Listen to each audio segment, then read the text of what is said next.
দেখো বন্ধুরা, পাঁচমিশালি বাগানে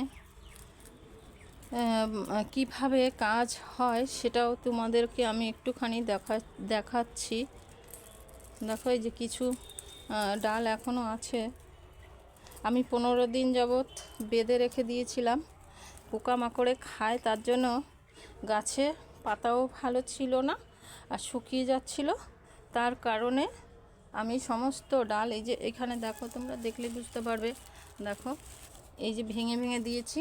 ভেঙে দেওয়ার পরেও কিন্তু এই যে এখানেও আবার কিন্তু চারা বেরিয়ে গেছে। দেখো, যেহেতু এটার সঙ্গে একটু লাগানো আছে, একটু লাগানো থাকলে স্কিনের সঙ্গে যদি লাগানো থাকে তাহলে কিন্তু এরা নতুন করে আবার ওখান থেকে গজ বেরোয়।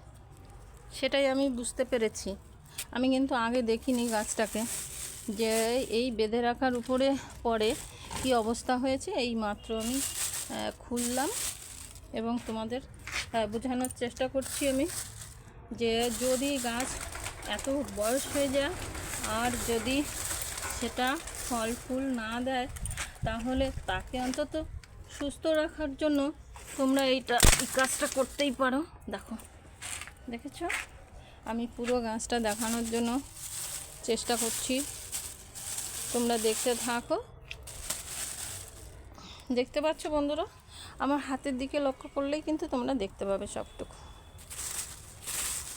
তো এরকমভাবে যদি লেবু গাছ 4-5 বছর বয়স হয়ে যায়, সেই গাছে যদি ফুল ফল না দেয়, তাহলে কিন্তু তোমরা এই মাঝামাঝি জায়গার থেকে আমি যেমন কেটে দিয়েছি, এরকম তোমরা কিন্তু কেটে দেবে। কেটে দিলেই দেখতে পাচ্ছ পুরো কি সুন্দর কচি কচি পাতা এসেছে। এইবার মনে হয় ফুল ফল আসবে। লেবু গাছ, পাতিলেবু গাছ সাধারণত 2-3 বছর না হলে কিন্তু ফুল ফল হয় না।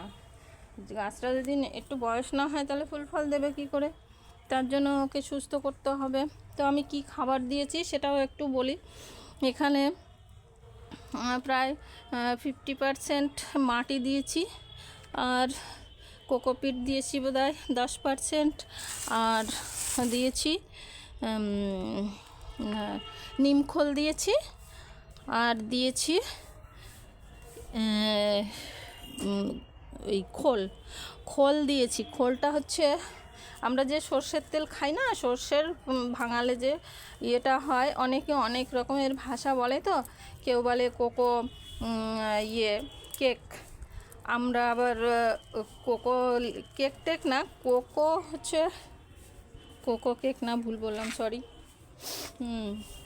এটা হচ্ছে মাস্টার ডাস্ট বলে অনেকে, আবার মাস্টার ডাস্টের কেক বলে, মানে খোলটাকেই এটা বলে ভাষায়, এক একজন এক এক রকমের ভাষায় বলে। তো আমি বললাম সর্ষেটাকে ভাঙানো হয়, ভাঙানোর পরে যে তার ইয়েটা থাকে সেটাকে বলে খোল। তো সেই খোলটাকে কিন্তু আমি 1 সপ্তাহ ভিজিয়ে রেখেছিলাম, সেটাই কিন্তু আমি এখানে ব্যবহার করেছি। তোমরা দেখতে পাচ্ছ এখানে ছোট ছোট আরও অনেক কিছু গাছ গজিয়েছে এই 15 দিনে। তো আমি এইটাই তোমাদের একটুখানি দেখানোর চেষ্টা করেছি, যে গাছটা মৃতপ্রায় অবস্থা হয়ে গেছিলো, সেখান থেকে আবার আমি কি করে ফিরিয়ে এনেছি সেটাই আমি তোমাদের বোঝানোর চেষ্টা করেছি। ঠিক আছে, তোমরা এটা দেখবে, এবং তোমাদের যদি এরকম পুরানো গাছ থাকে আর সে যদি মৃত অবস্থায় চলে যায়, তাহলে কিন্তু এইভাবে ফিরিয়ে আনা সম্ভব। ঠিক আছে, সবাই ভালো থাকবে।